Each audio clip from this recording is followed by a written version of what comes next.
Hello passengers, I hope आप सभी अच्छे होंगे।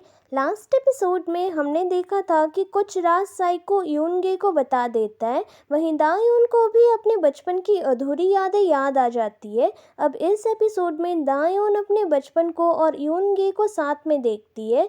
दायून को ये मालूम चलता है कि वो विटनेस नहीं है, बल्कि वो भी यूनगे की बहन के जैसे इस इंसिडेंट का शिकार बनी थी। दायून उस जगह से जाने लगती है और ये चीज़ उस घर में रहने वाली आंटी देख लेती है। ये वही आंटी है जो गली वाली औरतों के साथ कहीं कहीं हमें नज़र आई है। दायून दौड़ते दौड़ते गली में आती है और उसको पीछे से आवाज़ सुनाई देता है और उसे विजन दिखाई देता है कि कैसी यूनगे की बहन और वो दोनों भाग रहे थे। दायून यूनगे की बहन को छोड़ के भाग जाती है। दायून एट प्रेजेंट ये सोच के रोती है कि वही एक थी जो बच गई उस जगह से निकलने के बाद, बट वो यूनगे की बहन को अकेले छोड़ के भाग गई थी। दायून ये सोच के बहुत रोती है। इस तरफ यूनगे साइको को बोलता है कि क्या वो खुद को इंसान कहता है, ऐसे कैसे कर सकता है वो उसकी बहन के साथ, और गुस्से में साइको को मारने लगता है। यहाँ साइको बोलता है कि तुम्हारी बहन नहीं निकल पाई उस जगह से तो दायून कैसे बच गई। अब जब भी तुम दायून को देखोगे तो तुमको तुम्हारी बहन याद आएगी, ये कह के हंसने लगता है। यूनगे पूछता है कि किसने उसे ऐसा करने के लिए ऑर्डर दिया था।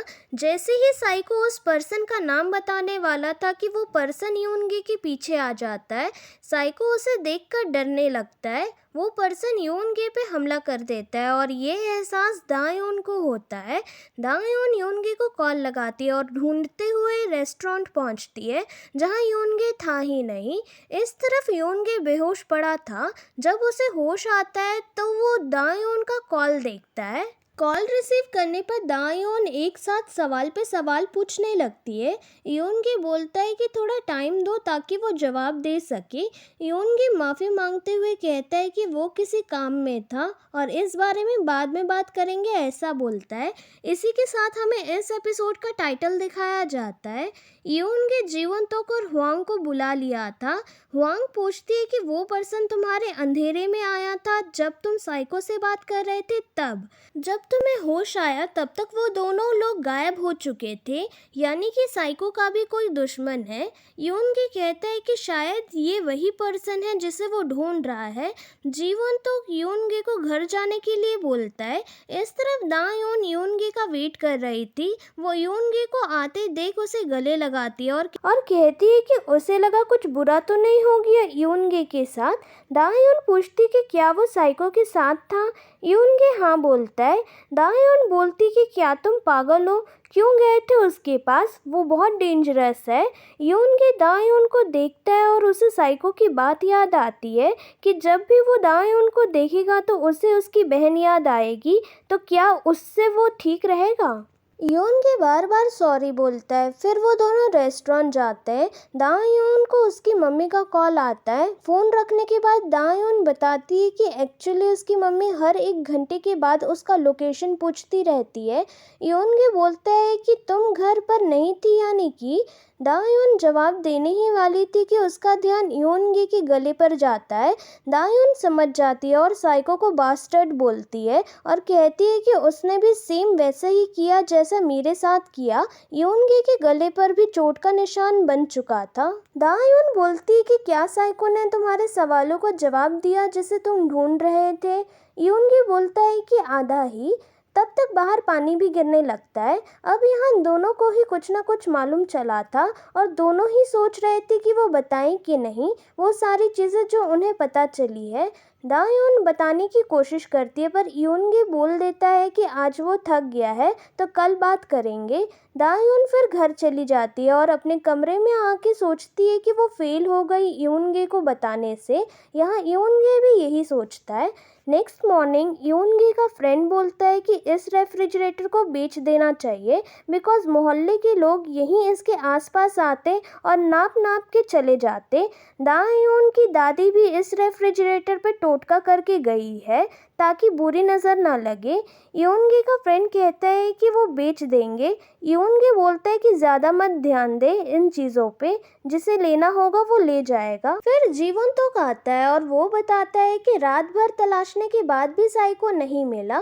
जीवंतोक ये भी बताता है कि अब शायद सीसीटीवी देखना ही पड़ेगा, क्योंकि उनके पास कोई और ऑप्शन नहीं है। आखिर किस दुनिया में होगा अभी साइको? वहीं साइको को कोई बुरी तरीके से कैद करके रखा था। नेक्स्ट सीन में दायोन यूनगे के रेस्टोरेंट जाती है। एज यूजुअल सब सारे अपने काम में लगे रहते हैं। यूनगे सबसे पूछता है कि कौन मार्केट उसके साथ चलेगा।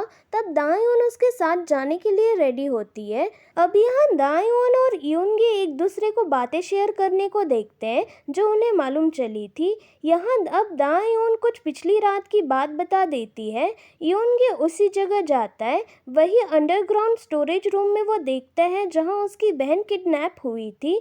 वहाँ की दीवार पर उसको अपनी बहन का स्टिकर दिखाई देता है और हम व्यूअर्स को पास्ट का सीन दिखाया जाता है जब यूनगे और उसकी बहन ब्रेड का पैकेट से स्टिकर कलेक्ट किया करते थे। यूनगे अब एट प्रेजेंट में स्टिकर को देख के रोता है और सोचता है कि उसकी बहन लास्ट टाइम इसी जगह पे थी।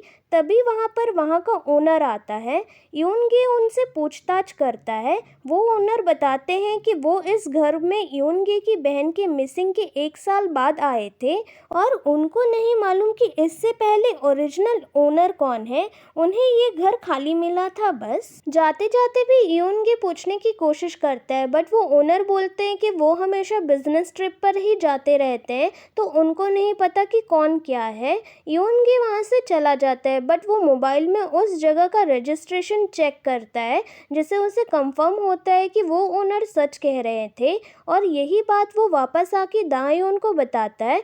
बहुत तनाव भरा माहौल बन चुका था दायोन और यूनगे के बीच। दोनों ही उलझे हुए थे कहीं ना कहीं, बट यूनगे प्रॉमिस करता है कि वो हमेशा उसके लिए अच्छा खाना यूं ही बनाते रहेगा, चाहे जो हो जाए, कुछ भी नहीं बदलेगा उनके बीच में।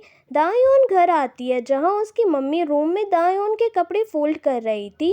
दायोन कहती कि वो अब शायद उसकी मम्मी की भावनाओं को समझ सकती है कि क्यों उसकी मम्मी अजीब बर्ताव करती है जब भी कुछ भी होता है दायोन के साथ। तो उसकी मम्मी का डिवोर्स यंग एज में हो गया था, तब से वो दायोन को अकेली ही बड़ा की। कितना मुश्किल रहा होगा ये सब उनके लिए, और सॉरी बोलती है। ये सुनते ही मम्मी बोलती है कि ये सब क्या बोले पड़ी है, जैसे कि बहुत बड़ी हो गई हो। और यहाँ दायोन कह देती है कि उसकी गुमी हुई याददाश्त वापस आ गई है, पूरी तरह से तो नहीं बट कुछ हिस्सा। इसलिए वो पूछना चाहती है कि कुछ ऐसा है जो उसे जानना चाहिए जो दादी और मम्मी जानते हो। मम्मी रिप्लाई देती है कि ऐसा कुछ भी नहीं है। दायोन सामान लेने शॉप चली जाती है। मम्मी रोते रोते दादी के पास आती है और उनको भी दायोन की कही बात बता देती है। दादी मम्मी को संभालती है। दायोन शॉप से रिटर्न आ रही थी, उसी टाइम उसके पीछे वही ओनर की वाइफ गुस्से में दायोन के साथ कुछ करने ही वाली थी कि तभी वहाँ ली जून उस आंटी को अपने साथ साइड करती है। ली जून समझ गई थी कि उस आंटी के इरादे नेक नहीं लग रहे थे। वो पूछती भी है, बट वो आंटी कहती है कि वो क्यों जवाब देगी उसके सवाल का। ली जून क्लियरली वार्निंग दे देती है। नेक्स्ट सीन में वो सी फूड वाला और वो पुराना पुलिस वाला दोनों एक साथ ड्रिंक कर रहे थे। वो सी फूड वाला बोलता है कि वो इस जगह को छोड़कर कहीं और शिफ्ट हो जाएगा। पुलिस वाला पूछता है कि वो इस एरिया को छोड़कर क्यों जाने को देख रहा है। सी फूड वाला बोलता है कि उसने बहुत गलत काम किया है यहाँ पर रह के। पुलिस वाला पूछता है कि क्या तुम उस पियानो टीचर वाले केस के बारे में कह रहे हो। जैसा कि आप सभी व्यूअर्स ने पिछले एपिसोड में देखा था कि यही सी फूड वाले ने गलत बयान दिया था पियानो टीचर के खिलाफ, तो इस जगह यही बात होती है। वहाँ पर बाकी ऑफिसर भी आ जाते हैं, जिसमें वो भड़काने वाला पुलिस ऑफिसर भी था। अब सब साथ में मिलकर ड्रिंक करते हैं। सी फूड वाला अपने घर जाता है, बट वो घर के अंदर जाने के बजाय एक गैरेज वाली जगह जाता है। अब यहाँ एक राज ओपन होता है कि सी फूड वाला ही मेन और सबसे बड़ा अपराधी है। उसी ने ही साइको को कैद करके रखा हुआ था।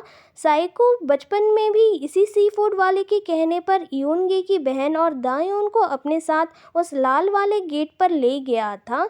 सी फूड वाले ने बाद में साइको को बचपन में उस गेम डिवाइस का लालच दिया था। अब एट प्रेजेंट में साइको योनगे को सारा सच बताने ही जा रहा था कि तभी उसी टाइम सी फूड वाला आया था जो योनगे पर हमला किया और साइको को अपने साथ ले गया, जहां उसे अब कैद करके रखा हुआ है। साइको के चेहरे पर पहली बार डर नज़र आ रहा था। ये सी फूड वाला तो साइको से भी बड़ा साइको निकला। बैक टू द सीन में आते हैं। साइको अपनी जान की भीख मांगता है और फिर सीन उसी गैरेज के बाहर शो होता है एक सन्नाटे के साथ। नेक्स्ट सीन में दायोन को योनगे का मैसेज आता है और वो दोनों नेक्स्ट मॉर्निंग मार्केट जाते हैं। वहीं पुलिस स्टेशन में रेफ्रिजरेटर खराब हो चुका था, तो उन पुलिस वालों को योनगे के रेस्टोरेंट के बाहर वाला रेफ्रिजरेटर याद आता है। जीवोन तोक मना करता है बट वो सारे रेफ्रिजरेटर देखने जाते हैं और जीवोन तोक से कबाड़ी वाली जगह से ट्रॉली लाने को बोलते हैं। जीवोन तो कबाड़ी जाता है जहां उसके पापा से वो ट्रॉली पूछता है और यहाँ पुलिस वाले रेफ्रिजरेटर ऑफिस ले आते हैं। अब बात आती है तो उस रेफ्रिजरेटर को क्लीन करने की, तो वो सारे रॉक पेपर सीजर खेल के डिसाइड करते हैं, जिसमें हुआंग हार जाती है और वो रेफ्रिजरेटर ओपन करके देखती है। वहीं दायोन और योनगे साथ में वापस आ रहे थे मार्केट से। दायोन डायरेक्ट सवाल करती है और पूछती है कि योनगे ने क्यों नहीं पूछा कि दायोन बचपन में कैसे बच गई। पास्ट का सीन दिखाया जाता है जब दायोन योनगे की बहन को अपने साथ लेके भाग रही थी। चूँकि योनगे की बहन के पैर पे चोट लगा था, इसीलिए वो स्पीड में भाग नहीं पा रही थी और उसके पीछे सी फूड वाला भी ढूंढते हुए आ रहा था। इसी वजह से दायोन योनगे की बहन को साथ में लेके नहीं जा पाई और वहीं छोड़ के भाग गई। अब यहाँ एट प्रेजेंट में दायोन माफ़ी मांगती है। योनगे बोलता है कि कोई बात नहीं, तुम छोटी थी। दायोन बोलती है कि उसे सब कुछ याद आता है जब भी वो योनगे को देखती है। वो ये सच भूल नहीं पा रही कि वो योनगे की बहन को छोड़ दी थी। योनगे समझाता है कि ये सब जान के भी वो ठीक है, उसे फ़र्क नहीं पड़ता, पर दायोन नहीं मानती और कहती है कि तुम झूठ बोल रहे हो, इसीलिए वो ब्रेकअप करना चाहती है। और यहाँ पुलिस स्टेशन में जब हुआंग रेफ्रिजरेटर खोली थी तो वो शॉक होती है और बाकी सारे पुलिस ऑफिसर भी, क्योंकि रेफ्रिजरेटर में साइको की डेड बॉडी थी। उस सी फूड वाले ने साइको को भी मार डाला और इसी के साथ ये एपिसोड का एंड होता है। अगर आपको ये एक्सप्लेनेशन अच्छा लगा है तो लाइक, शेयर और सब्सक्राइब ज़रूर करें और मैं मिलती हूँ अगले एपिसोड के साथ। तब तक के लिए with lots of love, bye bye.